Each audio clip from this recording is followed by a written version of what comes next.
Hi there, and welcome to a very special but somber episode of Legacy of Power. It was 1 year ago today that JDF has passed away, and today we are remembering him. Can you believe it's been a year, Daniel? I truly cannot believe it's been a year. It almost feels like it happened just recently. And to be honest with you, Datila, I still find it hard to believe that it happened at all, really. Same here. It's just so I find it really extremely hard to still believe that it's been a year, and it seems unreal, you know. Yeah, very much so. Very much so there. I mean, we're talking about a man who, has always been like a constant source of, inspiration and excitement in our lives since we were kids. And then, you figure that, okay, well, that will happen way, way, way down the line when, it would seem more appropriate and such. But instead, here we are. And it's been a year now. And he's, he's since become one with the morphin grid right there. Do you remember where you were when you heard the news of his passing? I was it was just an ordinary day for me. I was just, going around looking online, looking on Twitter and such, and I see some posts about Power Rangers and Jason David Frank, and I figured, well, okay, we've got the anniversary, the 30th anniversary coming up next year, and people are wondering, is Tommy going to play a big part in it and such? Are they going to get the whole cast back together and so on? And then I click the links there. I click the posts and such, and it says Jason David Frank, Power Rangers actor, deceased. I'm like, are you kidding me? What? And then sure enough, I figure, all right, well, people can post all kinds of nonsense on Twitter there. So I'm looking around and I go on like my regular, homepage, my Microsoft Edge homepage, where they show like a news feed and such. And yeah, sure enough, other sites and other news sources are reporting Power Ranger actor Jason David Frank dead. I'm like, you kidding me? What? And I'm like, no, this can't be right. Even though I was seeing it multiple times, I'm like, there ain't no way this is right. But then, sure enough, you see YouTubers and such are reporting on it and talking about it and stuff like that. And I'm like, this, I don't know what to think right now. I really don't. This is like, wow. So yeah, that's for me. That's where I was. It was just another day. I was home looking stuff up and things like that. And I see that. I'm like, wow, that really. I was not prepared for that, like at all, right there. I thought I woke up in the wrong timeline, so to speak. That's how weird it was. For me, I'll never forget when I heard the news. So, like, Full Gear had just ended. For those of you who don't know, I do cover professional wrestling. So, Full Gear just ended. MJF just won, and I was sitting in this exact chair, and I was getting ready to review Full Gear. And I went on Twitter, and I started seeing tweets about JDF, and I'm like, "What? No way! I didn't believe it." Because it was only a handful of tweets. And then, like I told my co-host, I was like, I'm not gonna mention this on the air because if this is fake, like I'm gonna look like a fool.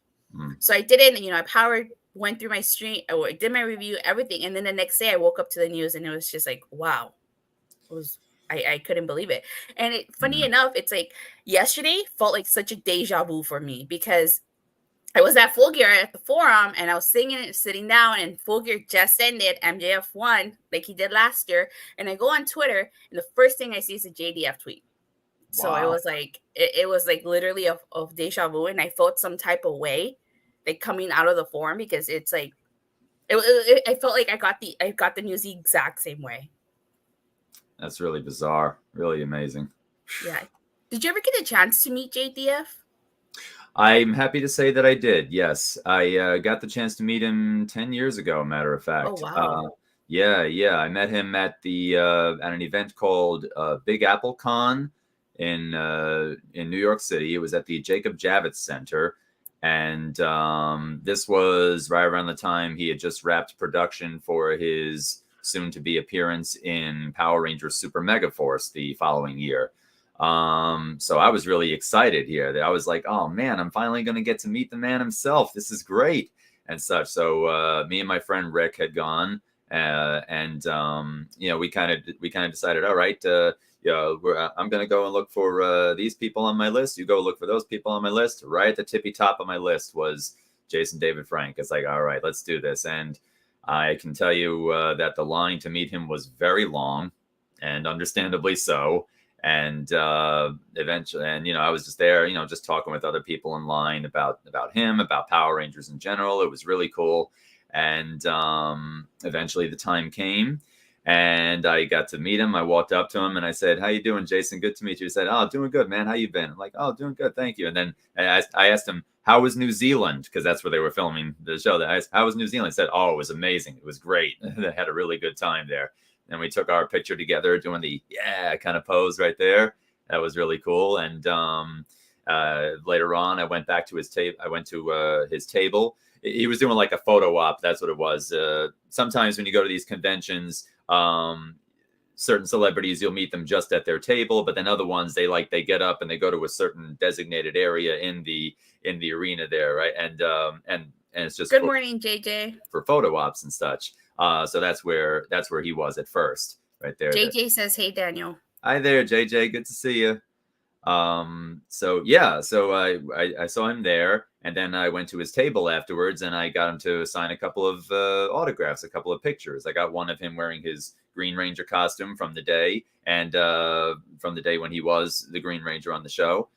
And I got a printout of the picture that we took together, and he wrote a very nice message on there. And so I got those. And then I had a small request. I said, "Is it?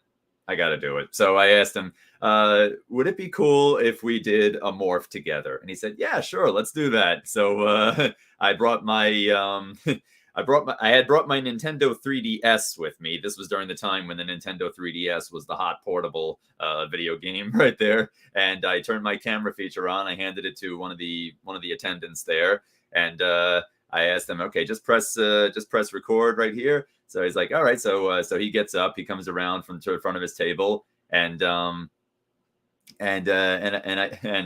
actually I'm actually wearing my Red Ranger shirt for this one right here. I figured, oh my God. Yeah, I'm actually wearing my red Mighty Morphin Ranger shirt right there. Hey, but you know something? You wore red, and Tommy technically was Red Zeo and Red Turbo, so. Yeah, there you go. And I figured, okay, it works perfectly that way right there. Why not? It works that way. And he's Tommy. It's like, so if I'm wearing Coffee with green, Game says, "Hello there, everybody. I know DWC from Twitch side saw his tweet about discussion. Hope all are well." Hey, how you doing? Yes, I know that logo of yours anywhere. How you doing there? Great to see you there. All right, very cool there. What was I? Oh, well, yeah. So I'm wearing my Red Ranger shirt. Like you said, he did wear red at a point in his Ranger career as it was, so that made perfect sense. And if I came wearing a Green Ranger or a White Ranger shirt, it would have made good sense too. But I mean, he is the Green or White Ranger, so in a sense, it's like, all right, I'm on the team with him, so to say. So I said before we did the morph, all right, I'll do this one, you do that one. So it's like, yeah, sure, great. So we press record, and then there we go. I go, "Ready?" He goes, "Ready. It's morphin' time." Then I go, "Tyrannosaurus." He goes, "Dragon Zord." That's so freaking cool. You got to morph with JDF. Yeah, that is so cool. That was an absolute honor right there, and I was very I was very happy for that moment. And on my Twitch channel during Power Month, I streamed all Power Ranger games, and I changed all of my stream alerts to Power Ranger related alerts. And whenever somebody would subscribe to me, the clip of that would come up right there of me and JDF working together. So cool. I actually met JDF twice. Once in 2017 at San Diego Comic-Con. It's so funny because I didn't even know he was going to be there. I had already got tickets to go to San Diego Comic-Con in general, and then I found out he was going to be there, and I was like, I have to meet JDF. And yeah, he was really nice. It was so cool. His line was short. And then the second time I met him was actually him and Jason Font. It was at a comic book store around here. I missed AEW Dynamite for it, but I'm really glad that I did because it was the last time that I got a chance to see JDF. So I'm really thankful that I got to see him one last time. That's wonderful. Really cool. Yeah. Yes. Yeah. All right. So he left behind such a tremendous legacy. Tommy appeared in over 235 episodes and 2 movies throughout his run on Power Rangers. Now, I'm aware that he made more appearances in the comics, specials, etc., but that's not what that's about. It's just specifically about the show. That being said, Daniel and I will be talking about the 4 shades of Tommy. I get he had like 6 iterations, but we're just focusing on the colors that he wore. From Mighty Morphin's Green Ranger to Dino Thunder's Black Ranger, Tommy wore 4 different colors throughout his time as a Ranger, and we're going to be talking about our favorite Tommy-centric episodes. Let's kick things off talking about one of the most iconic, and yes, I did do the iconics pose, I see what you Power did Rangers there. of all time, the Green Ranger. Now, we cannot talk about the Green Ranger without talking about, of course, very epic Green with Evil saga. Absolutely. You know, I like this saga a lot. Who doesn't like the Green with Evil saga, though? Who doesn't? Oh man, What an introduction, don't Yeah. you think? From his epic introduction, where he showed off his martial arts skills, like he was Jason's equal, and I think their first encounter kind of foreshadowed what was to come. Tommy just looked like a freaking badass. Like, to use a wrestling term, he was such a great heel. Like the way they introduced him, I mean, he wrecked the command center. He turned off Alpha. He got rid of Zordon. He attacked the Dino Megazord. I mean, come on now.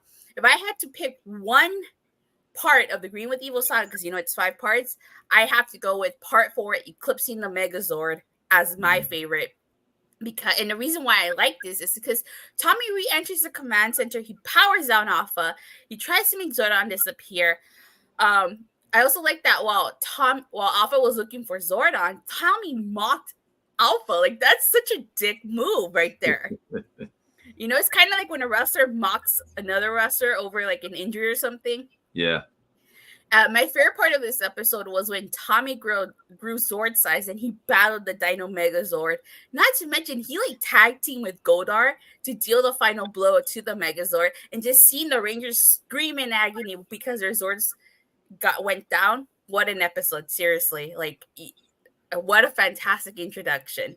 But what about you, Daniel? Yeah, that was definitely something right there. And what you mentioned before about when Tommy himself grew to Zord size, I remember the very first time I saw the Sega CD game, the Sega CD box of Mighty Morphin Power Rangers. You flip it over to the back, and one of the pictures that they show is Zord size Tommy fighting the Megazord, just like from the show. I was like, oh man, look at that. They even put it on the box too. That's perfect. As for my favorite episode in the Green with Evil saga, honestly, I would pick part 5 where they break the spell. Appropriately titled "Breaking the Spell." Yeah, exactly, exactly. There, I'll tell you the truth. I wasn't aware that they had subtitled. Sometimes you froze for a second there, Daniel. Sorry. I was saying I wasn't aware that you got me. Yeah. Okay. I wasn't aware that they had subtitled each of the episodes right there. I thought it was just Green with Evil Part 1, 2, 3, 4, and 5. But then I would find out years later that, this was called, this was called that. This was called this and such like that. I was like, okay. But Green with Evil Part 5, I remember seeing that one. And, by now, Evil Tommy was as big as he could possibly be. He had the Power Rangers as close to a complete defeat as imaginable, and Rita and all of her minions are toasting to the destruction of Megazord and getting ready to take over the Earth, and thinking, wow, this was this was a short-lived show, so to speak, right here. 5 teenagers with attitude saving the world, and they get beaten by essentially one of their own, but not quite, if that makes sense right there. Somebody who could match them move for move, power for power. But then eventually they find out, it's technically it was in the previous episode at the end that they find out his identity. And it's like, wait a minute, that's Tommy. And then they got to regroup and such. And just like when Kimberly approaches Tommy in the youth center and tells him, listen, I know that you're the Green Ranger. At first, Tommy's just kind of minding his business. And then Kimberly comes over to him. He just looks at her kind of indifferently. Then when she says that she knows he's the Green Ranger, he just goes like that, and he's like, "Well then, Pink Ranger, you should also know that you and the other Power Rangers will soon be destroyed." I'm like that. That's like today. That would be just what you would see in a backstage wrestling segment right there. It's like, I know you're in league with him. Oh well, then you're also going to lose your championship tonight or something like that. But that was just so like, holy cow. So that showed that, he wasn't just evil when he wore the suit. No, he was a real bad dude right now too, right there, under the spell, but still. But anyway, then eventually they bring on the Dragon Zord. It's like, okay, so first Tommy himself grew big. Now he has his own Zord to fight the Rangers in and such like that. And at the time, Megazord was still wiped out, was still incapacitated there. So now he's got his own Zord. It's like, okay, that's going to be it right there. That's going to do it for good. But then, eventually, and make no mistake, for a while, it's not looking too good for the Rangers. They morph up and they try to confront him one more time, but Dragon Zord and all of his Mecha Godzilla-like looking power and glory right there is just taking it to them. But then eventually Alpha figures out how to bring Zordon back online. Then they re-enhance the powers. They bring the Zords back. And then once that happens, it's like, okay, now, now the tide is starting to turn, so to say. And in a sense, it was like the Power Rangers got their much needed hot tag, so to say, to use a wrestling term right there. They tag the Zords back in, and then here comes the T-Rex and Tyrannosaurus Dinozord, and he and the Dragon Zord are going at it one-on-one, all the while Jason pleading with Tommy, snap out of it, man. You don't know what you're doing. Come on. And eventually, Tyrannosaurus gets that flying drop kick there on the Dragon Zord, and then while Dragon Zord is down, they bring the Megazord together, and I must have played this sequence back so many times. I must have rewound this and played it again and again and again. I think I reduced the life of my VCR just a little bit in those days by playing this segment back so much. But the Megazord walks up to the Dragon Zord in slow motion with the Zord's theme playing, and he does like an Ultimate Warrior gorilla press slam on him and such. And he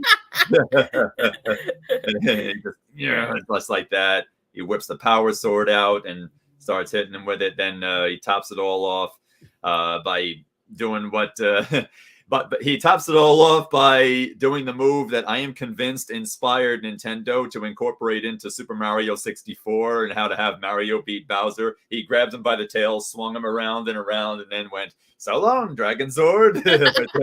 Yeah. Let's see. JJ says, I still feel that without Green with Evil, MMPR may not have gotten past its first season here stateside. The villains before and after Tom were mostly forgettable.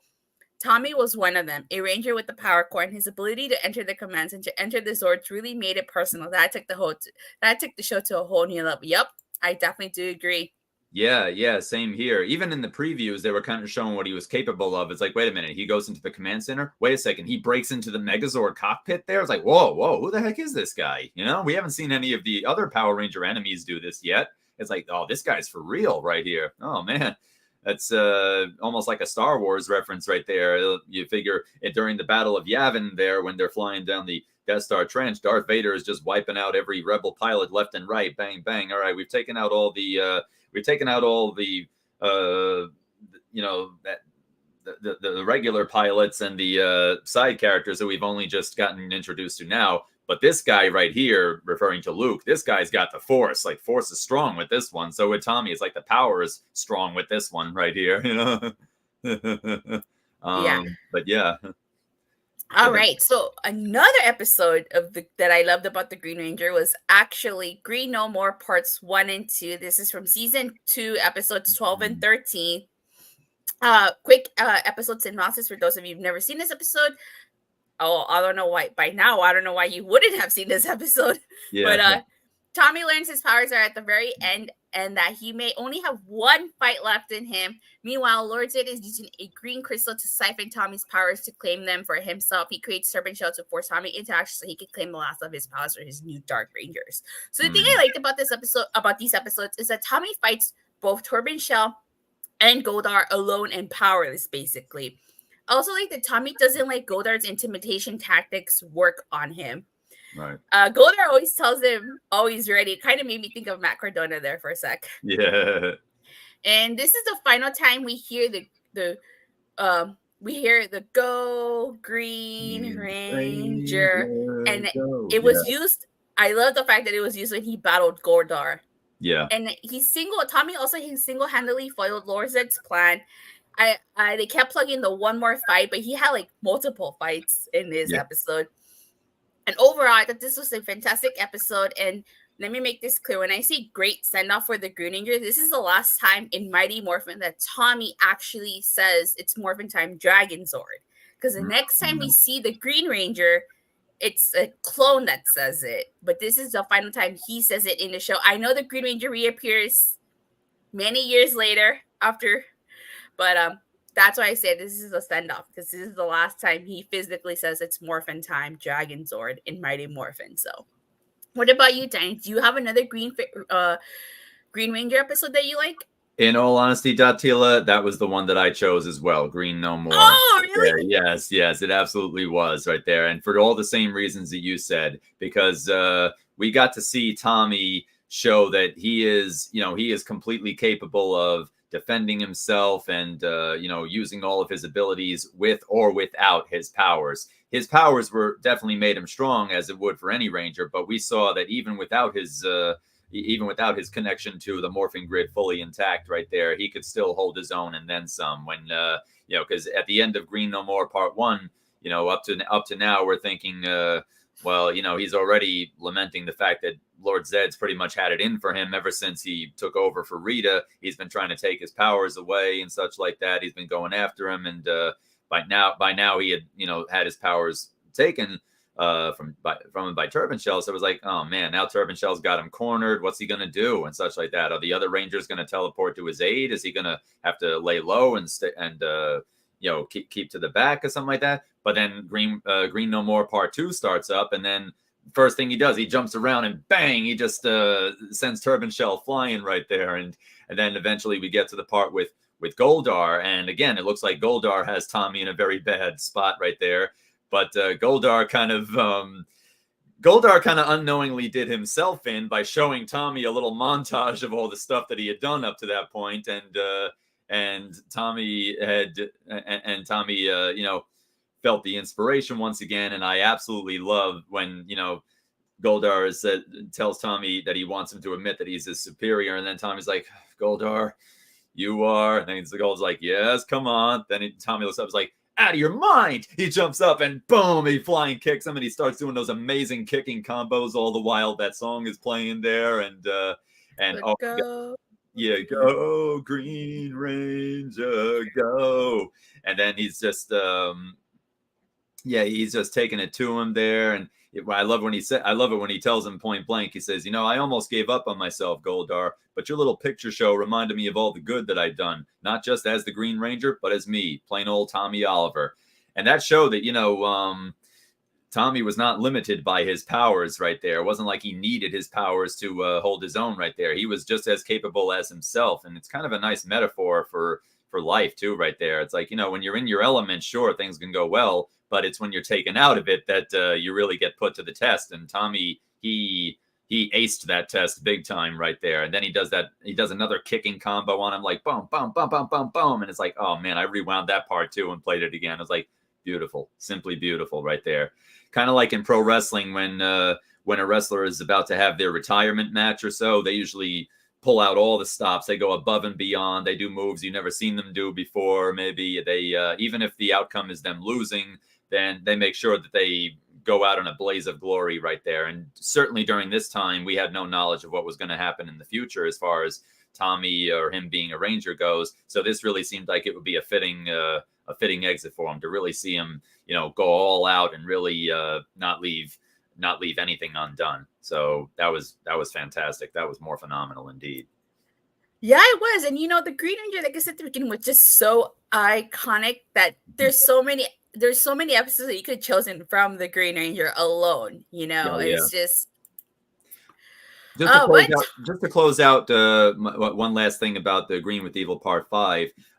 One thing about after Jason and Tommy had their one-on-one fight right there, And then, they break the spell on him. This was significant too, because up to this point, the Rangers had beaten the monsters and destroyed them. But Tommy, obviously, they did not kill him there. Right? He was very much alive. They just broke the spell and he joined them. So again, this was a turning point too, because up to that point, we didn't see too many shows where one of the bad guys joins the good guy. We never saw Shredder join the Ninja Turtles. We didn't see Magneto join the X-Men. So when that happened, it was like, holy cow! Now one of those guys who was kicking our butts before is now on our team. This is incredible. Yes. All right. So as we all know, Tommy eventually loses his powers and he becomes the White Ranger. Yeah. All right. So my favorite episodes about the White Ranger obviously has to be his introduction, White Lights parts 1 and 2. While not as epic of a debut as the Green Ranger, I do like the fact that he literally descended from the ceiling. And it's like you're kind of wondering, like, who is this? Because remember, you have to remember at that time we didn't know if it was Jason David Frank or if it was Brad Hawkins, who was supposed to originally be the White Ranger. So when he takes off that helmet and we see Tommy, it's just like, oh my God, he's back and he's a White Ranger. I do like that they introduced a Go White Ranger song, but I also kind of think was basically just a Go Green Ranger song. But we also got the debut of the White Tiger Power song, which, if you ask me, isn't as epic as the Green Ranger. And we also got the debut of the Tiger Zord and the Mega Tiger Zord, which is amazing. Again, I don't want to compare and contrast, but just seeing this new Ranger was really cool, in my opinion, if you ask me. And then another episode that I like, even though it doesn't have white in the title, it's still about the White Ranger. I actually really like Return of the Green Ranger parts 1, 2, and 3 from season 2, episodes 44, 45, and 46.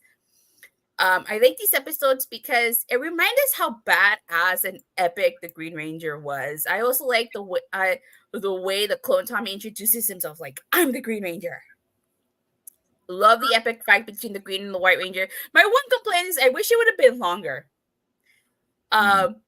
Part 2 just gave me Green with Evil vibes, with him invading the command center and summoning the Dragon Zord to destroy the city. I love the showdown between the Tiger Zord and the Dragon Zord. Wish that would have been longer too. But I really enjoyed this 3-parter, and I thought it was a nice little homage to the evil Green Ranger. And this is the last time we see the Green Ranger until Fighting Spirit, which I'll talk about later. Right. What about you? What are some of your favorite White Ranger episodes? Well, those are definitely up there for me. The White Light episodes were fantastic. I remember in the days and weeks leading up to those episodes, they were advertising, who is the White Ranger? They were showing the commercials and such. And I remember in that time, me and my sister were speculating on who it could be. And she was like, it's got to be Tommy. Who else could it be? And such like that. I'm like, yeah, but what about what Lord Zed is saying about the Green Ranger will return to the dark side and such like that? And then we figure, okay, well, if he does, then we're going to need, then the Power Rangers are going to need another Ranger and such like that. But like, sure enough, they're showing the commercials and they don't let on that Zordon and Alpha are well aware of the White Ranger. They just have Zordon say, reveal your identity. And then they say, tune in Friday, 4:30 on Fox Kids. And then they show Tommy, unbeknown to us, they show the White Ranger taking his helmet off, and then they cut it off right before he reveals his face. I was like, oh, you tease right there. But we were wondering who it could be. We thought maybe it was Ernie's assistant there, who was working with him at the juice bar. We thought that was a possibility. I wouldn't find out until years later about, Ryan Steele maybe, or somebody else, or Brad Hawkins. Yeah, right. There were so many names that we thought of right there. But Tommy was always a possibility. But we were just thinking about, maybe part of it was wishful thinking. And then eventually, of course, we find out, and then the day came, we're all watching it. And then he takes the helmet off, and then you see Billy like, huh, and then Kimberly faints, and then cut to commercial. Like that. I did not move. I didn't move. I'm like, I'm not going to the bathroom. I'm not getting a snack. I am staying right here until they come back. Sure enough, they come back. And a good thing I stayed too, because Next shot, he takes the helmet off. Guess who's back? I'm like, yeah, all right. I still have the newspaper clipping advertising Power Ranger Tommy is reborn, and it shows him in his White Ranger costume there. And another one was the Return of the Green Ranger. I love that whole story arc as well. Basically, it showed us that probably one of the only guys who can hold his own against Tommy is Tommy right there, you know. And it came at a good time too, because we were kind of feeling. I was like, well, the White Ranger is cool and all, but we were kind of feeling a bit of nostalgia for the Green Ranger and such. Like, it would be nice to see him at least one more time if they could find some way to do that. And thankfully, we got to through this right here. And I was very impressed by how they, were able to make it look like it was JDF fighting himself, even when he was unmorphed and stuff like that. And they had the two costumes together eventually. It's like, that was really cool. But if I could add another one of one of my favorite Tommy centered episodes as pertains to when he was the White Ranger, it would be Changing of the Zord. Oh, yeah, that's a good one too. Yeah. This came during the time when Kimberly, the Pink Ranger, was on her way out as a Ranger. And, Tommy and Kimberly have been like this almost since day one. So it was really sad that, it seemed like, she was, they were getting ready to write her out, like in pro wrestling, how when a wrestler announces that they're going to be retiring, they start winding down all the storylines and they get ready to pass the torch and such like that. So Tommy, eventually it gets to a point where Tommy has to rescue Kimberly because she had been captured and having her pink powers drained. And everything good? Yeah, just keep talking. Oh, okay. Kimberly is having her pink powers being drained, and Tommy goes to help her, and then he is confronted by Lord Zedd. And to me, this was a huge part of what makes this memorable for me, because up to that point, we wanted to see the Power Rangers confront their arch nemesis face to face. We never saw the Mighty Morphin Rangers go one-on-one with Rita Repulsa. Like, she never grew big and took on the Megazord. Right? We were robbed of that. We were robbed of that. Yeah, we really were. Ironically, I don't think we'd get a stand-up fight between the Rangers and Rita until Once and Always. I believe that was the case there, but if my recollection is correct. But finally, we never got a physical battle between them. Right, exactly. She would always send her minions out, Goldar or any of her monsters and such like that. But she never clashed stabs and swords with Tommy or Jason or any of them or anything like that. So it was like we kind of got robbed there. But no, here we finally got to see Tommy and Lord Zedd go one-on-one with one another. It's Saba fighting the Z-Staff, and the two of them are duking it out and stuff. I'm like, finally, I've been waiting for a long time to see this right here. And it's pretty much like the two commanders, basically. It was the two leaders going one-on-one. This was like, Sting representing WCW going up against Hollywood Hogan representing the NWO right here. So great analogy. Great analogy. Oh, thank you. So yeah, the leader of the Power Rangers and the most popular one of them all going up against the baddest villain the Rangers had known up to that point right there. It's like, at long last, it finally happened. So that really makes it stand out for me. Yeah, I feel like while Tommy as White Ranger didn't have a lot of, I don't want to say a lot of epic episodes, but I feel like that some of his White Ranger episodes kind of aren't as epic as his Green Ranger episodes. I guess it's because with the Green, he was on the verge of losing his power, so that I feel like that made the episodes much more epic, in my opinion. You can feel free to disagree with me, or for anybody else watching or listening. But that's just me personally. But I did like I like Tommy more better as the Green Ranger. If I had to choose between Green and White, Green hands down. But as we know, eventually, the Rangers lose their powers at the end of Mighty Morphin, and they become the Zeo Rangers. And Tommy ends up becoming the Red Zeo Ranger. My favorite episodes of the Red Zeo Ranger had to be King for a Day Parts 1 and 2, episodes 42 and 43. If you don't know, if you've never seen Zeo, I'll give you an episode synopsis. After Tommy's disappearance, because he does disappear in War in the World is Zeo Ranger 5, Prince Gasket brainwashes Tommy into believing that he is the ruler of the Machine Empire. When Bulk and Skull claim to have seen Tommy, the Power Rangers must find a way to rescue their leader. I like that you have Tommy by himself, and it's the White Ranger that came alive, but it's surrounded by a green light. So I thought that was pretty cool, which was obviously a reference to him being the Green Ranger.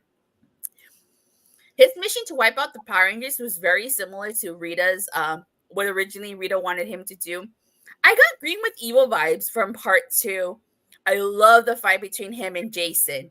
It just reminded me of their previous encounters up to that point, specifically from Green with Evil Part 3, the rescue when they battle in the dark dimension. Oh, it's like so epic. Yeah. And I love the little moment between Tommy and Kat in Part 2, you know, when she powers down and she hugs Tommy in order to free him from Gasket's spell. Now, I don't want to make this whole conversation about Tommy and Kat, because that's not what this is about. But aside from that, you know, I feel like this was such a cute moment between them. Don't get me wrong, he had cute moments with Kimberly too, okay? Before anybody like throws things at us, because you know they're Tommy Kimberly, not Tomcat. But I really like this moment. Am I happy with the way the producers wrote the relationship? No, but that's a whole different video. Okay, that's not what this is about. It's just Tommy and about Tommy. So another episode I hear, I feel like this is a very underrated episode. It wasn't one of JDF's favorites, but I personally like it. Another Song and Dance, episode 46. In the need of help with his music assignment, Tommy seeks voice lessons from Tanya. Queen Mangina casts a spell on the pair, which forces them to sing automatically everything they try to say. Meanwhile, in order to assure his rightful place as ruler of the Machine Empire, Prince Gasket turns Detective Stone's secret weapon, the Mecha Caterpillar, into a monster and launches a full-scale invasion of Angel Grove, which is the Power Rangers must stop. So what I like about this episode is that we get to see a different side of Tommy, a side that we really get to see, the goofy side of Tommy. Yeah. In the beginning, when he's like jumping around and lip singing, that was pretty funny. I thought that was funny. I thought it was hilarious. Not to mention the fact that they get put under a singing spell where they have to sing everything is just plain funny to me. The way he says, "It's morphin' time." Yep. That popped me. That really popped me. Oh man. So I thought this was a very funny episode, and it was nice to see a different side of Tommy, because he was always like, when he became the White Ranger, he became the leader, he was kind of serious, you know. We never got to see that side of him, and I wish you could have gotten to see more episodes like this, especially because he wasn't known for being a goofy character, right? And this episode showed that. Let's see. Okay, I kind of feel like the White Ranger was a consolation prize. The Green Ranger was so beloved. It was like the undisputed Universal Championship. Good acknowledging. But they wanted to keep Tommy around, so the White Ranger was like the World Heavyweight Championship. It's like, well, you can't be the Green Ranger anymore, so here's the White Ranger that you can be. Now, I will say this just before you go for your Red Zeo Rangers. They had no choice. They had to turn Tommy white. It was either that or follow the storyline to the Jew Ranger storyline, which I don't want to get into details, especially not right now, because you know, for those of you who don't know, the Jew Ranger, the Green Ranger's fate is different from Tommy's fate, but I don't want to get into details, especially right now. But anywho, what are some of your favorite Red Zeo Ranger episodes? Well, Datila, in all honesty, I picked the exact same ones that you did right there. Yeah. Oh my God, this is crazy. That's absolutely right. We thought very much alike on that, and I'm very, very happy to discover that right here. Like I said at the beginning, he appeared in over 235 episodes, and we got the same. We did. Yeah, we really did. It's incredible. It's uncanny there. I love it. I absolutely love it. But yes, I too liked King for a Day as well. It was great to see. It was great to, you know, have a nice little callback to you know, the previous time that Jason and Tommy had fought. It was interesting that now, you know, whereas in the past Jason was the red Mighty Morphin Ranger and Tommy was the green. The green Mighty Morphin Ranger, not yet part of the team, but he was the Green Ranger nonetheless. But now here, let me amend that. Jason was the Red Ranger and the leader of the Power Rangers, and then Tommy was the Green Ranger, soon to join them and become the 6th Ranger. But now here, Tommy was the Red Ranger and the leader of the Zeo team, and Jason was the Sixth Ranger as the Gold Ranger here. And you know, they had that familiar confrontation. There's Jason, you know, trying to, you know, help Tommy come to his senses and things like that. And then eventually we get that sweet, beautiful moment with Catherine there. That honestly, you know, excuse me, even as a kid, I too was like, "Oh, that's so sweet. That's so Oh cute." yeah, Right it's there. really cute. Yeah, that she just, you know, she tried to, you know, help him come to his senses by just, you know, embracing him right there. I was like, wow, that's, you know, she tried to overcome it with the power of love right there. And I was like, that is just, I love it so much. That's beautiful. And you know, the other Rangers follow suit and such. Jason powers down, the rest of the team powers down. Finally, Tommy comes to his senses. You know, this time it was different. They didn't have to destroy any object in order to get him to snap out of it. They just kind of got him to come to his senses organically there, naturally. And I think that made it special too. But yeah, Catherine's like, you know, that's why Catherine, again, just like you said, I love Kimberly, and you know, she was every young boy's dream girl back in those days for very good reason and such, for lots of reasons. But Catherine definitely deserves her her recognition as well. In addition to being a good ranger herself, she was also very kind, very compassionate, and she was instrumental in, you know, helping Tommy in this way. She kind of became the heart and soul of the group after a while, I think, and this was a shining example of that. So I thought that was really wonderful to see. And then another song and dance. Oh my gosh, yeah, that right from the very beginning when Tommy slides on in Tom Cruise from Risky Business style right there. And he starts singing and dancing, and Tanya comes in like, what is he doing right there? And then he explains to it, well, I have to sing in front of class, so I got to do this. And like you said, up until now, Tommy was very, very straight laced. He was the very formal leader of the team. I mean, he could have fun too, but you know, he was always the he wasn't the type of character who you would expect to, you know, have moments of humor like this and such like that. So this was a departure for him. And then eventually when the singing spell gets cast on them, oh my gosh, the hilarity that ensued. They go to the power chamber, and Tommy says, if I live to 100 years old, I will never forget these lyrics. He says, "Oh, Zordon, please, we're on our knees. There must be ways to stop them." Oh my god. And all the other Rangers looking at them like, huh? And then Adam says, "Oh, I feel like I'm in the middle of a rock opera." That's hilarious. Yeah. Yeah, but then, and then, like you said, when they start to morph up, Tommy says, "It's morphin' time," and they could have stopped it right there. They could have, yeah, it's morphin' time. He still does the like that, and they could have just had it play out like normal. Because even as a kid, I noticed that when they do the morphing sequences themselves, they always look and sound. That's very key. They always look and sound the same. You know, it's always Tyrannosaurus. It's never Tyrannosaurus. It's always Dragonzord. It's never Dragonzord. You know, something like that. So I figured, all right, how's this going to go right here? So, because Tommy, every time he morphed into Zeo Ranger 5, you always go, Zeo Ranger 5, red, right there. And then, but this time, though, they did factor in the singing spell that he was under into his morphing call. So while the visual is the same, what you hear instead is Zeo Ranger 5 red. I love it. This is a very funny episode. I think the closest episode I can think of that's kind of similar to Tommy being goofy was from season 3, Rita's Pita, when he starts to eat all that food.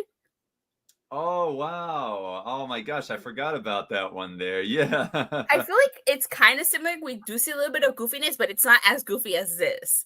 Yeah. I guess maybe in retrospect, that was kind of an indicator that he could pull this off. You know, we could get episodes like this with him, but they just didn't make it the norm. But then we get to this point, I was like, okay, I think that solidifies it for sure right there.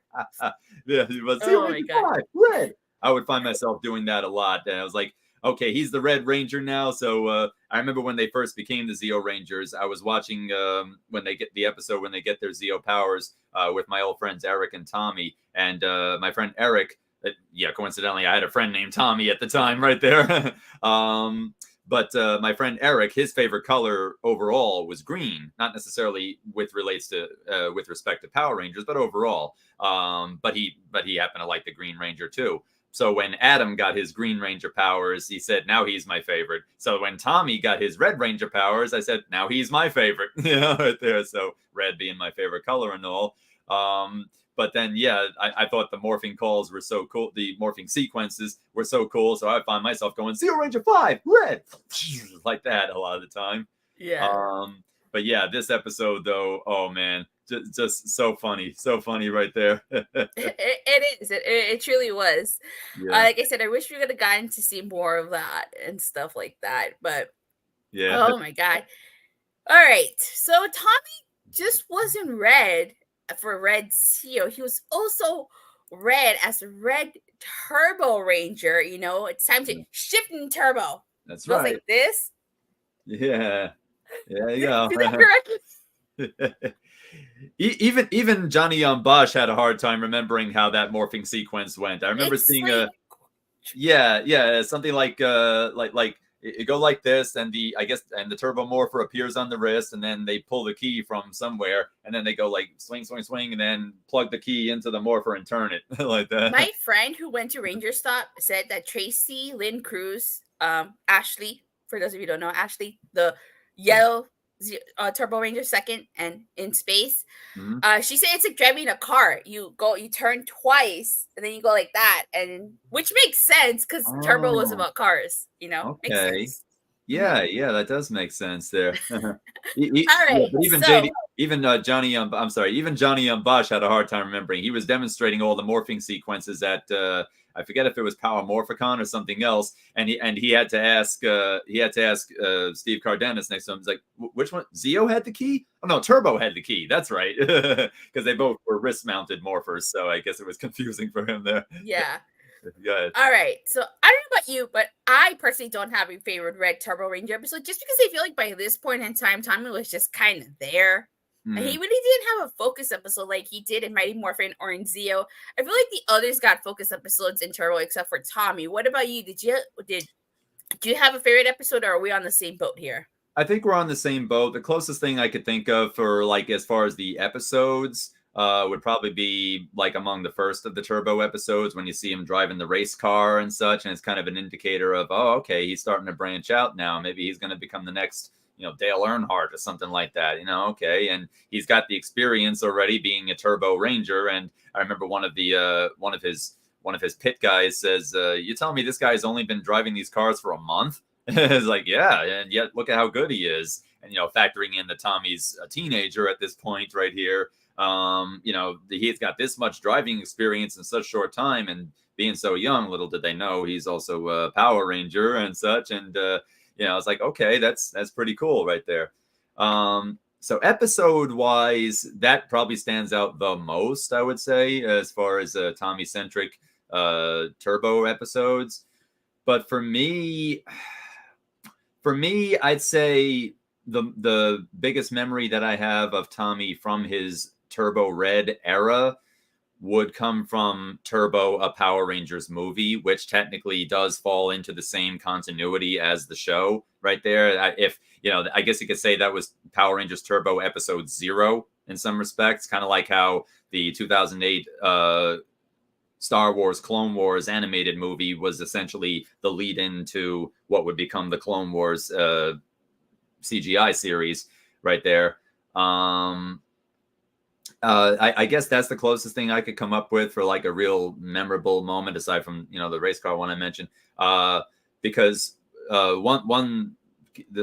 primarily because the key moment that stood out for me with that was that we get yet another confrontation between Tommy Yeah. and Jason. Only this time we have ourselves a different situation. First off, Jason does not currently have any Power Ranger powers, and Tommy is got his newly freshly minted Turbo costume on, Turbo uniform on there. And at this point, both Jason and Kimberly, who made her return after departing the Mighty Morphin team, have been placed under evil spells.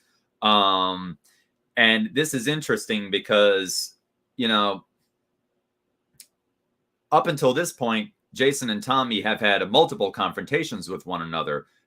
But up to this point, Jason had been the good guy Ranger, while Tommy had been the bad guy Ranger. But now here, Jason may not have Ranger powers at this point, but here we have ourselves, as they say in wrestling, a double turn right here. Tommy is now the baby face, and Jason is now the heel right there. It makes me think of all the years when, you know, for many years, Hulk Hogan was the biggest babyface in pro wrestling, and Ric Flair was the biggest heel in pro wrestling. So whenever they confronted one another, Hogan was the hero, Flair was the villain. But then the NWO era comes around, and now Hogan is the biggest bad guy of them all, and Ric Flair has become maybe not the biggest, but one of the biggest good guys. And, you know, he gathers the Four Horsemen up and such, and now, you know, they are leading the charge against the New World Order. So it's like all those years we were used to cheering Hogan over Flair, but now we find ourselves cheering Flair over Hogan. And in this case, it's like, okay, Tommy has been evil before while Jason's been the good guy. But now Tommy is the one trying to reason with Jason, like, Jason, snap out of it. Come on. I'm like, what's going on right here? This is bizarre. And then we see, like, you know, when Jason starts to get the upper hand, he says a very memorable line. He says, now I'm the one with the muscles and the power. So it's like, oh, wow. You know, it made me think this episode kind of showed us that this spell that he was under, it makes you think, did he maybe harbor any kind of, did Jason harbor any kind of resentment over Tommy becoming the leader when he became the White Ranger or so? It's like this evil spell might have been kind of like the Power Ranger equivalent of the red kryptonite that Superman would sometimes be exposed to, which would bring out his aggression and maybe his repressed feelings or something like that. Or maybe it was just, maybe it was just the spell talking, who knows? But nonetheless, this part stands out for me because we saw a bit of a role reversal that we didn't get to see very often. Tommy was usually, and make no mistake, JDF plays just as great of a villain as he does a hero. But this time we got to see him be, the voice of reason, trying to, bring Jason, who was always a very disciplined Ranger there, out of it. So I was like, this is interesting. So, we really got to see a lot of Tommy. He was a bad guy. He was a good guy. He was straight laced, but he could be funny. But now he's also capable of, he didn't just say, all right, Jason, I'm sorry to do this, but I gotta take you out. No, he's like, come on, Jason, don't do this, man. So we really got to see different aspects of him being a leader. Yeah, he would lead the team into battle when it came time to fight the monsters, but he would also really cared for his team, whether current or former members. And he always wanted to, find the best solution without having to, bring any harm to them and such like that. So I really feel like that showed us that Tommy is a leader of many different types right there. He's he can be the general, but he could also be the good friend too. Slightly off Power Rangers. Have either of you heard of a movie JDF did called The Junior Defenders? It was filmed in 1997 but remained unreleased until 2007. Actually, I have not heard of that. Thank you for bringing it up, JJ. Yeah. It stars Ali Sheedy, Breakfast Club, Brian O'Hart, Clarks, and Justin Henry. Okay, I gotta look into that. I've never heard of that movie. Let me Google that real quick. Yeah. I've never heard of that. What about you, Daniel? No, that's not familiar to me either. Huh, interesting. Oh, here we go. Yeah, it's a comedy. It's a comedy fantasy, it's a direct to video from Warner Brothers.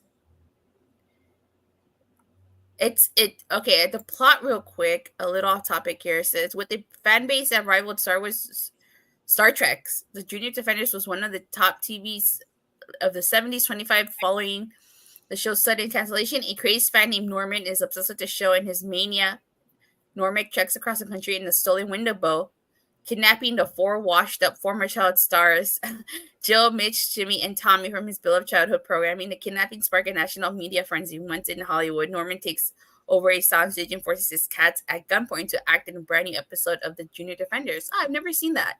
Yeah, no, that's unfamiliar to me too. Wow. I might check that out after this. Maybe. Sure, we'll yeah, definitely.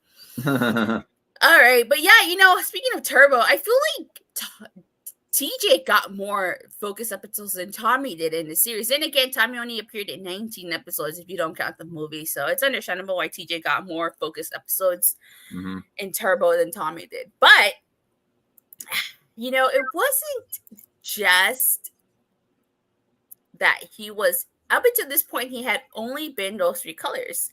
Years pass, and I don't know about you, but I didn't think that we would see Tommy again after after Wild Forces Forever Red specifically.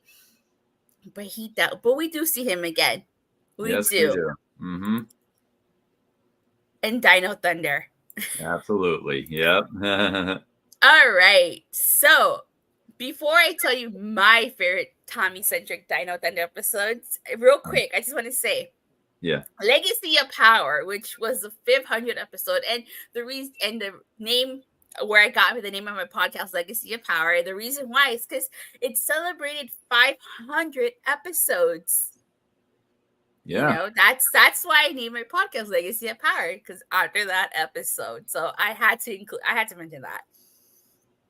But my favorite Tommy-centric episodes of Dino Thunder have to be the appropriately entitled episode, Back in Black, which is episode 5. Yeah. For those of you who've never seen Dino Thunder, I highly suggest you check it out. Yep. Right, you're missing out. Here's an episode synopsis. The Rangers rescue Tommy, who uses the power source Megazord was trying to open to become the Black Dino Ranger. He calls on his Branchiosaur and the Cephalozord to defeat Megazord's latest monster. Yeah. One of the things I like about this episode is that Tommy got to fight Unmorph, which he showed that he still had it. Yep. The first morph into the Black Dino Ranger was epic, where Elsa tells him, "Aren't you a little old?" And Tommy says, "I might be old, but I can still pull it off." Yep. And Tommy did not miss a beat. I mean, he came back with a bang. The debut of the Branchiosaur, well, again, not nearly as epic as the Dragon Zord, but again, I'm not going to compare. Is that what this is about? The roar it gave out reminded me of the T-Rex from Jurassic Park. I love Tommy's line about shopping when they ask him where he's going, he says shopping, and he's like, "Shopping, I checked my closet this morning, and there's a serious shortage of black in there." Yeah. I like how that alludes to the fact that the Rangers always wear color coordinating clothing and accessories. That was such a great episode. Yeah. And then my second favorite episode, this one was tough to sit through recently. Episode 27, Fighting Spirit. I'll read the quick episode synopsis. This is tough. Tommy falls into a coma while trying to return visible, and must face his former Ranger forms in a battle for his life. Meanwhile, the other Rangers must fight a new and improved White Tyrannosaurus without their powers. What I like about this episode is that we saw the Red Zeo Ranger 5. Because as we know, the last time we saw Tommy was as Red Zeo Ranger. I like that they had that mini fight in the desert, which kind of reminded me of King for a Day. Yeah, same light shading and everything like that. Yeah, and it's appropriate the fact that Tommy was wearing black because Jason was the Gold Ranger in wearing black, and Tommy was the Red Ranger. So I thought that was appropriate. That's a good observation, actually. Yeah, I like that Tommy battled the White Ranger second. And when he meets the Green Ranger, of course they're going to save the Green Ranger for last. Yeah. When we hear the iconic Dragon Zord summoning tune, and we see the Dragon Dagger. Yeah. Oh, fucking love that, man. Yeah. When he wakes up from his coma and he teleports to the fight, he kicks ass. I love that. Yeah. And not to mention, this is also the first time we see him in Super Dino mode. And this episode hits differently now. With Tommy in that hospital bed with the coma. Yeah. Seeing his different Ranger forms and hearing them talk about the will to live and Kira saying you're alive and being happy. It was really tough to get through this episode recently. Yeah. But yeah, what are some of your favorite Dino Thunder Black Ranger episodes? Well, Datila, it looks like we have ourselves another set of matches right there because those are the ones that I chose as well. Right there. Yeah? Yep. Especially Fighting Spirit. That was one that I went back and watched a few times right there. Because, up to that point, Tommy had he had appeared, but then sometimes he'd appear kind of sporadically, like they'd either keep him morphed or they'd or like he'd be invisible or some such right there. So you would hear him talking, or maybe he wasn't in the room with them or something like that. But then when we got to this point right here, they bring him back, he reappears, and but he's he's in the coma and such, and he's having these inner battles there. I loved when we got to see, because by now it had been a good amount of time since we had seen any of the we did in Forever Red. Forever Red we did, which was only a couple of years prior. We got to see Jason as Mighty Morphin Red and Tommy return as Zeo Ranger 5 Red. But it had been a while since we had seen any of Tommy's Mighty Morphin attires right there. So this was nice to see again. Getting to see Mighty Morphin White and Green come back, but also you got to fight Red Zeo, and each battle went differently, and each version of Tommy conveyed something different to him. Like he's like, Zeo Ranger 5. That's when at first Tommy's like taken aback by Zeo Ranger 5. What are you doing here? And then they fight one another. And I hadn't noticed that actually until you pointed it out, that Tommy's wearing black, which does make it like a callback to King for a Day, right down to the light shading and such. And he's wearing similar colors to what the gold Zeo Ranger wore. And then they have their fight, and Tommy, I'd say, decisively beats Zeo Ranger 5, and then Zeo Ranger 5 teleports away. Tommy's like, wait. Next thing you know, Tommy finds himself in a different setting, and then here comes Mighty Morphin White, who interestingly does the evil Green Ranger laugh. Yeah, I don't know what was up with that. I think that was a botch, as they say in wrestling.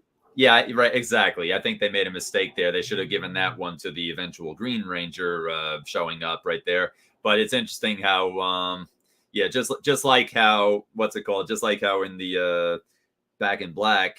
Sorry, I can't say that without thinking of AC/DC. AC/DC, yeah. But just like in that one where Tommy, says, I need to go shopping. I don't have any black clothing right there.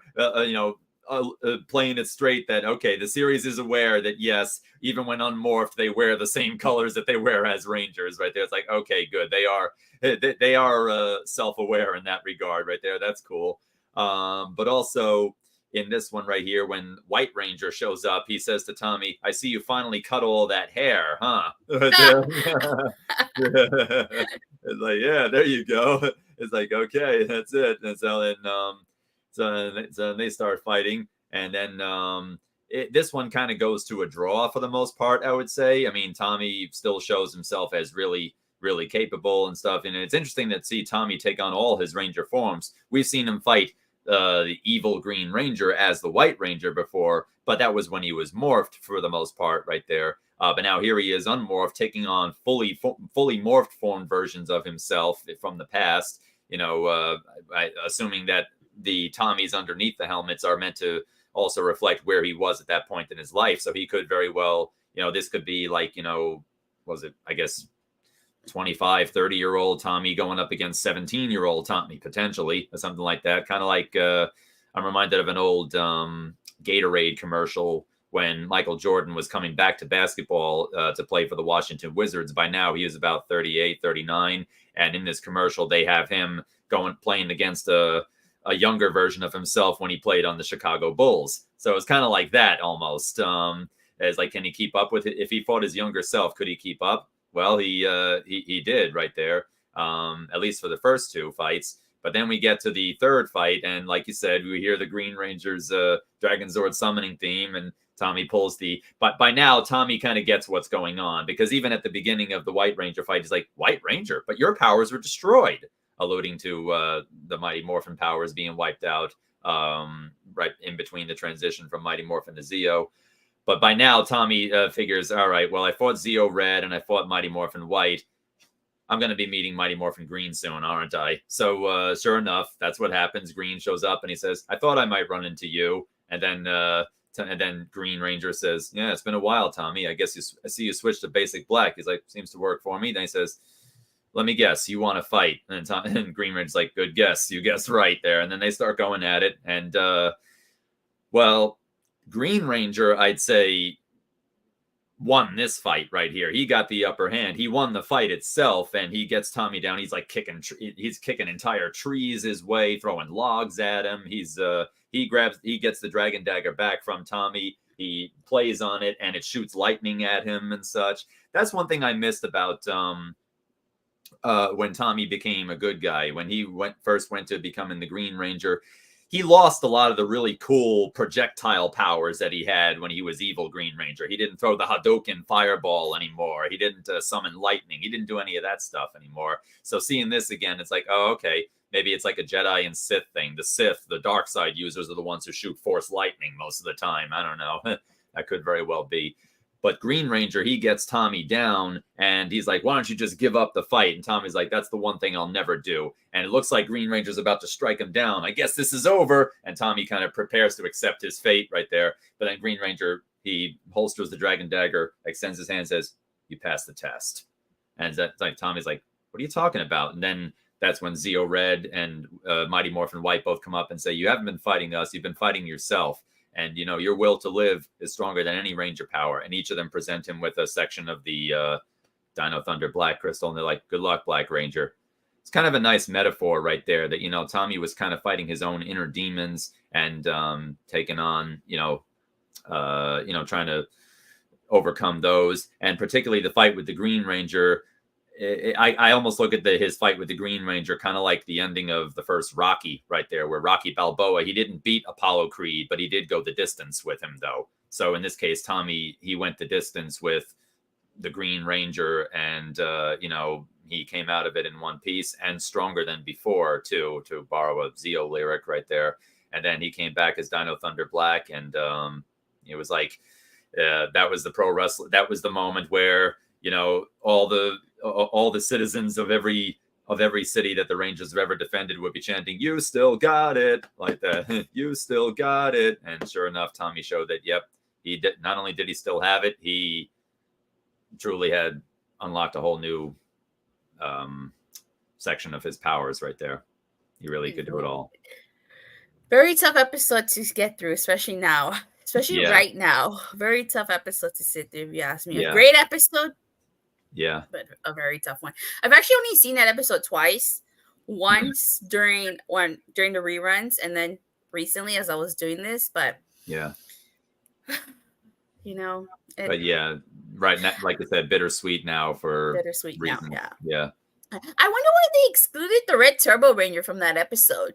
Yeah, I noticed that omission too. It was like, I wonder why. And maybe they figured, we don't need two reds involved. Zeo would be the one red representation. Yeah, but still, though, I mean, he was Turbo. I mean, why not? I mean, I guess like I mentioned earlier, he really didn't get enough focus as Red Turbo, aside from the movie and like the first three parts. Like I said earlier, TJ got more focus as Red Turbo. And the last time we saw the Red Turbo Ranger, who was portraying him, TJ, not Tommy. So, kind of like I prefer green over white. I prefer Red Zeo over Red Turbo. Yeah. I mean, if I had to rank all of Tommy's Ranger forms, Red Turbo was like at the very bottom. Yeah. Yeah, right. I feel the same way right there. It's not because I thought, oh, that was an inferior set of powers there, but we just really didn't get to see much of him utilize it right there. Yeah. I didn't really get to see much of it. All right. Well, that concludes the discussion. Daniel, do you have anything else you want to say, just in general, about Tommy or anything as we get ready to wrap up? Well, sure. Tommy Oliver definitely is the Power Ranger who rightfully could be considered like the franchise superstar, so to say, of the Power Rangers. You mean like John Cena? Universe. Yeah, he's pretty much Tommy Oliver is to Power Rangers what John Cena would be to pro wrestling today, or what or what Luke Skywalker would be for Star Wars, or Captain Kirk would be for Star Trek. He's like that representative character who, when you think of their franchise, you think of him, and rightfully so. He was part of many different seasons. His his tenure as a Ranger spanned literal decades. And Jason David Frank himself, he loved the fans. He loved being an ambassador for this series. And You know, he really brought a lot of joy to several fans growing up. I've actually seen many, you know, discussion boards and YouTube videos depicting Tommy and or Jason David Frank, and some comments have read things like, "I earned my black belt because of him." Right there, you know, he was my inspiration to become a martial artist. I love this guy so much. You see even you know, stars of today, whether wrestlers or actors and such, how they cite JDF as an inspiration. Like you've seen the New Day, the tag team in WWE. The New Day, yeah. Yeah, they've worn, you know, Green Ranger or White Ranger inspired ring attire and such. Ronda Rousey was White Ranger inspired attire as well. Lindsay Dorado even was a Dragon Zord. Yeah, Damn, I should have had pictures of those ready to go. I totally forgot about it. Totally forgot to upload them. Yeah. Oh, that's okay. That's okay. Yeah. Yeah, but yeah, all of them. Somebody, okay, so JJ said Tommy's the GOAT. Yeah. Sentai Writer says Green Ranger, Dr. Thuganomics. That's a good comparison.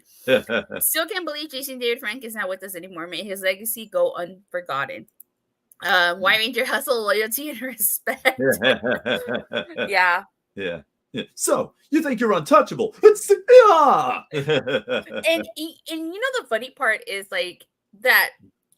I know I call my YouTube channel Rangers of Wrestling because it's pro wrestling and Power Rangers, but what people don't know is JDF was a big wrestling fan. He was backstage at Raw. He took pictures with like Athena, Leo Rush, The Undertaker, AJ Styles. Hell, when he passed away, so many wrestlers posted tributes to him, and it just goes to show, you know, how he wasn't just a Power Ranger, he was the Power Ranger. Right. And he may be gone, but he'll never be forgotten.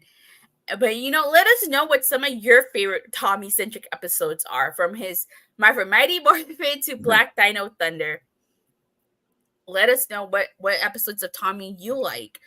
Yeah. And what version of Tommy, if you had to pick one version, Daniel, or two, which two would you pick? Honestly, I would have to pick the green and white Mighty Morphin Rangers. They represent two really key moments in Tommy's career as a Power Ranger. You know, one from, you know, another teenager with attitude who kind of was like that rebel who came in from the outside right there. Because, you know, Tommy was cool in a lot of ways right there. You know, he was the Green Ranger. He wore that, as you see in the picture right there, he wore that dragon shield, which immediately set him apart from like his uniform apart from the other Rangers.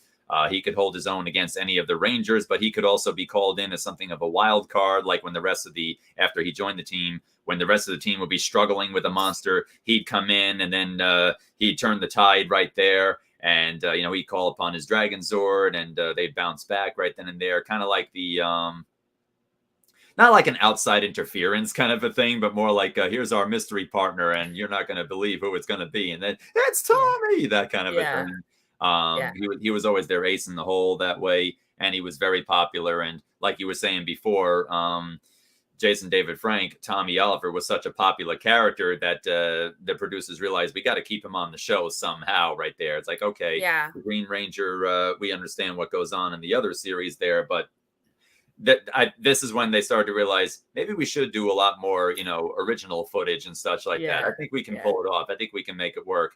Sure enough, you know, Tommy's popularity continued. That after his time as the Green Ranger came to an end, the producers saw fit to bring him back as the White Ranger. And, you know, we got to see him again, basically just like in pro wrestling, how we see some of our favorite wrestlers repackaged every once in a while. You know, blonde, colorful surfer Sting eventually became Crow Sting. You know, same man, same wrestler, but different persona. In this case, Tommy went from the Green Ranger to the White Ranger. He went from being the sixth Ranger to the leader of the entire team. Right, that's a whole different story, though. Yeah, for sure. And really, you know, it showed how much of a character evolution that he had too. You know, I feel like those two eras. We got some really good stuff from his subsequent forms, of course, no doubt. But those two eras really crystallized his evolution and character development right there. You know, for how me, he really matured. For me, aside from Green, if I had to pick, aside from Green, I choose Red Zeo and Black Dino Thunder. Yeah. Okay. There you go. Yeah. So, where can people find you on social media? You can find me on Twitter or X or whatever it is you want to call it right now at Daniel W. Clark, DWC.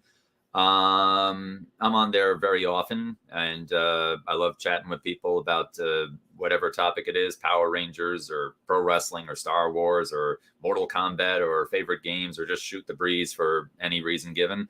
I'm also on Twitch as well. You can find me at twitch.tv/Daniel William Clark. I play all kinds of games on there, and I like to chat with my viewers too.